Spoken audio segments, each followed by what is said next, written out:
government कलेजाव फरायनाय जारौरौ गावदां मोदामफबलायनाय मोथो मोथो मोजां मोनबाय आं खानाय खफायाव बिबार थुनायखो कलेज गेटआव सौग्रावनाय बै जारौखौ फैयो नायनो कलेजाव बिखो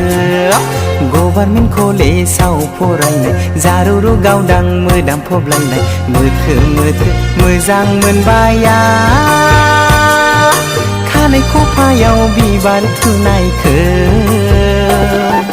कलेज गेटआव सौग्रावनाय बै जारौखौ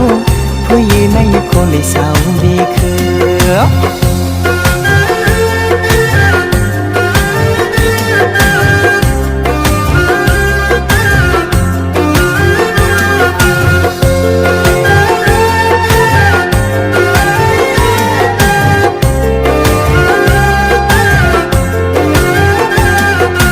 नाजावदो लाइजामखौ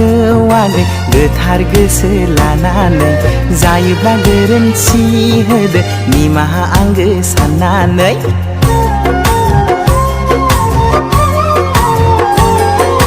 नाजावदो लाइजामखौ आगै गोथार गोसो लानानै जायोब्ला गोरोन्थि होदो निमाहा आंगो साननानै गावदां बै अखाफोर बादि आंनि नोंखौ अननाया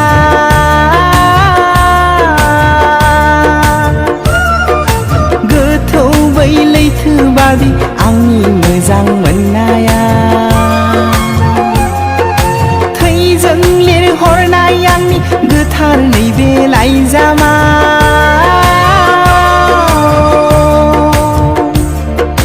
लुफाव जोबाय फिथिखा अननाय नोंनो जिउआव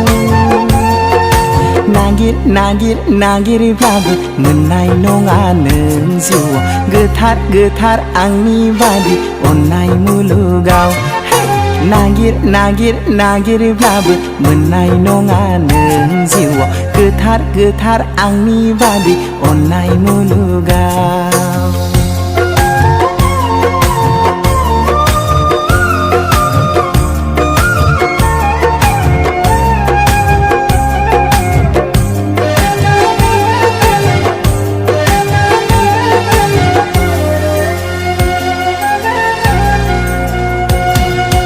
गभारमेन्ट कलेजाव फरायनाय आदाथि फुटला बबेनि नोंलाय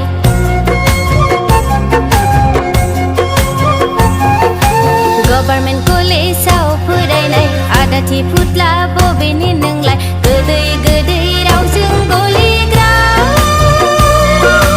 दासान नों आंखौ आदा गब्ला सिख्ला फोथायनायावब्ला नों फाखा गब्ला लाजिनो दासान नागै बिदि नों दासान आंनि अननायखौ नंखाय नों दासान दासान नागै बिदि नों दासान आंनि अननायखौ नंखाय नों दासान सेंग्रा गोसो रायदावखागोन ना सिखोला नुब्लाय दावखागोन ना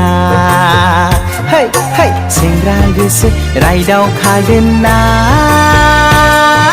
सिखोला नुब्लाय दावखागोन ना बिबारि नोङो आंनि गोसो देरानि बारफुनाय गोरलै बिथरायनो आमाय थुखलनि बिबारि